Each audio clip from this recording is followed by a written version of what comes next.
Hey guys, I wanted to talk about how right-wing media portrays the left as being either socialist or communist, and how their base doesn't understand the difference between the two, and a little bit of a story to go along with it. So I live in a student living complex. I have 3 roommates. It's a 4-bedroom unit, and they're, like I said, all random.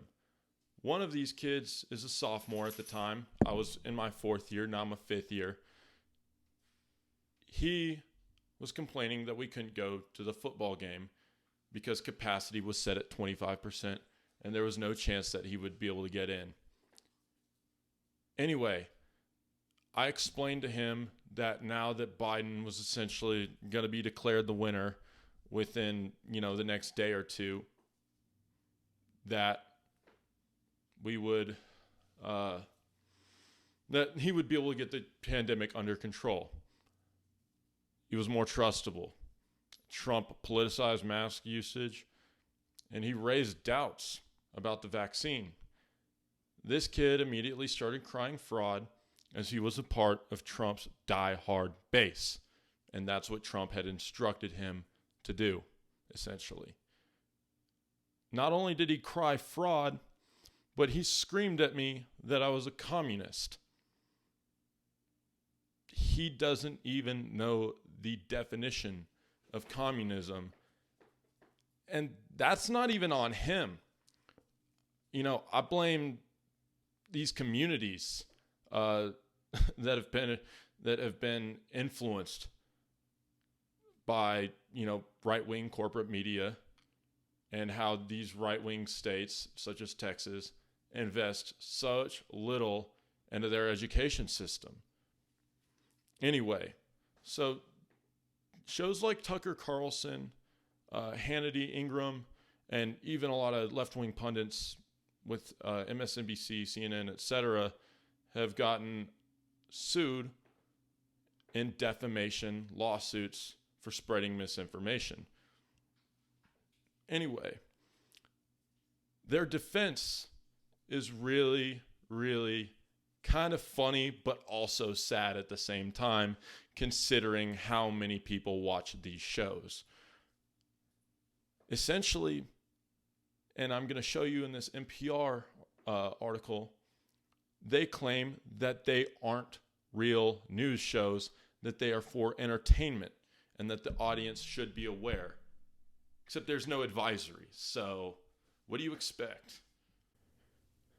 Mary Kay Vasconcel is a judge of the United States District Court for the Southern District of New York, appointed by President Trump.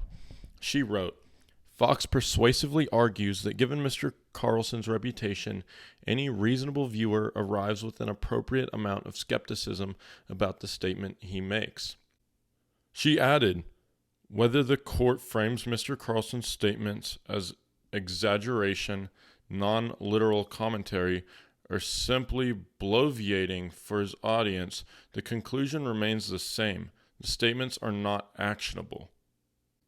Her ruling last week dismissing a slander lawsuit filed against Carlson was a win for Fox First Amendment principles and the media more generally, as Fox News itself maintains. As a legal matter, the judge ruled that Karen McDougal, the woman suing Carlson, failed to surmount the challenge. But in process of saving the Fox star, the network's attorneys raised the journalistic question: just what level of fact-checking does Fox News expect, or subject its opinion shows to? Media lawyers note this is not the first time this sort of defense has been offered. A $10 million libel lawsuit filed by the owners of OAN against MSNBC's top star, Rachel Maddow, was dismissed in May when the judge ruled she had stretched the established facts allowably. The context of Maddow's statement shows reasonable viewers would consider the contested statement to be opinion. In the Fox case, Carlson was presenting his own narrative, not even one extrapolating from known facts. Yeah, so basically, Tucker's a fraud, and so are plenty of other reporters in corporate media. A couple of years ago, Tucker actually used this rhetoric that seemed pretty fucking good. So I actually did a report on this proposed bill. Obviously, didn't make its way past the House, but it was the first big piece of legislation that AOC had proposed and Bernie Sanders endorsed. It was called the Loan Shark Prevention Act, i.e. H.R. 2930. So what did it do? It would put an interest cap at 15% on credit cards and essentially eliminate the payday loan industry. Anyway, so Tucker acknowledges that this is a good thing. And then he also goes on to say that Republicans probably won't support it and claims that those two are quote unquote demagogues. He says they don't mean half of what they say and the other half they don't understand. So you can see where Tucker Carlson essentially goes from populist and then starts attacking the other side. So I've got this belief that there are only a handful of things that corporate media aims to do. That's to maintain viewership and therefore revenue, to justify and hide the corrupt activities of our politicians. And the third thing is they try to rally us against one another, whether you're on the right or the left. Fox was more critical of Trump, but for the wrong reasons. And CNN couldn't acknowledge during the election that Biden wasn't pretty either. Hey guys, so I grew up skateboarding, and one of the things about skateboarding is that our local skate shops were always the cornerstones of our communities. It's where we bought our first skateboards. It's where we met a lot of our friends. They really draw love and support for the community, and oftentimes they'll host things. They'll host events, videos, team signings, etc. So my local shop, No Comply, they just received notice that the city has a permit to demolish the building that they sit on because the city has deemed it a historical landmark. And indeed, it's a historical landmark, but not for the reasons that they believe. It's a historical landmark for skateboarding in the city of Austin, Texas. So I'm going to include a link in the bio where you can go to the skate shop website. They have a sort of guidelines as to what to write in this email.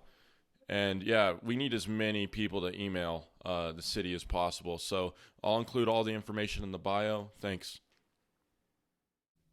So not many people understand what communism is. And my most basic explanation of communism is where the state owns pretty much all means of production. The state owns all business, essentially, and they attempt to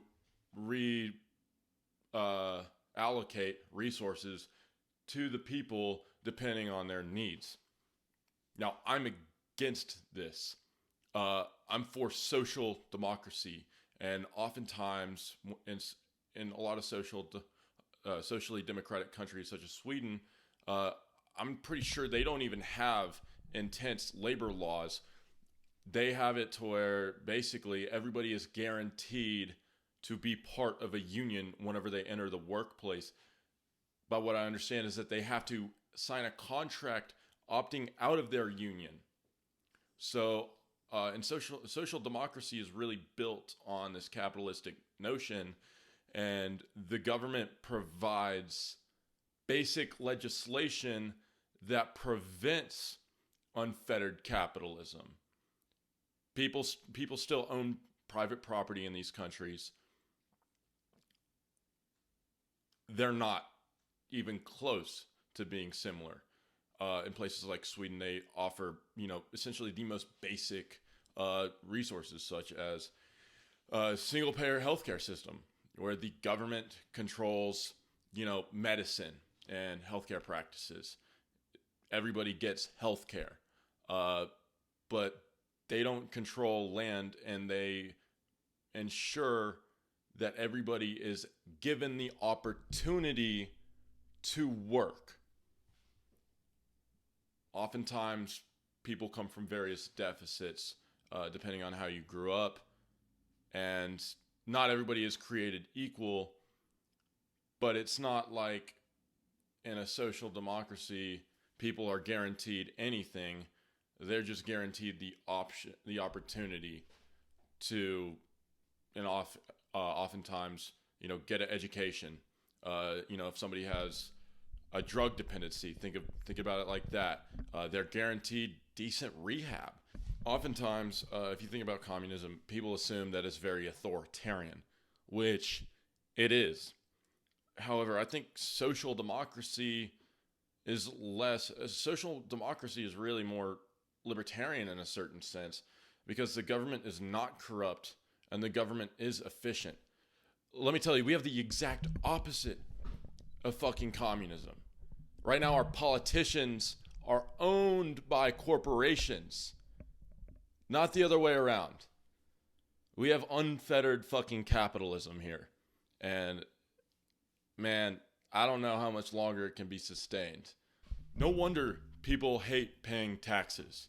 Whenever you're paying taxes, you're essentially giving the government money so that they can provide the most basic necessities, so that they can fix your infrastructure, so that they can provide you with healthcare, public schooling, and basic shit like Social Security, which, I'm sorry guys, that's socialism. It's also one of the most popular fucking policies, and it was enacted by the last social democrat that we had, who brought us out of the Great Depression. His name was Franklin Delano Roosevelt. You want to take your grandma's Social Security away from her because it's socialism? You probably didn't even realize it was fucking socialism. You want to take away her Medicare? No, we need to lower we don't need to lower the age for Medicare. We need to ensure that everybody gets fucking Medicare. And no more of this going through fucking no more application of Medicare through these private fucking health insurance industries that are subsidized by the government. No, the government needs to directly pay the doctors so that we can get treatment whenever we need it. We'll save lives. We'll save trillions over the next 10 years. So, fuck. Quit letting corporate media tell you that we can't afford this shit. The studies have been conducted. We rank among the bottom whenever it comes to our education system and against other industrialized nations. Think about that.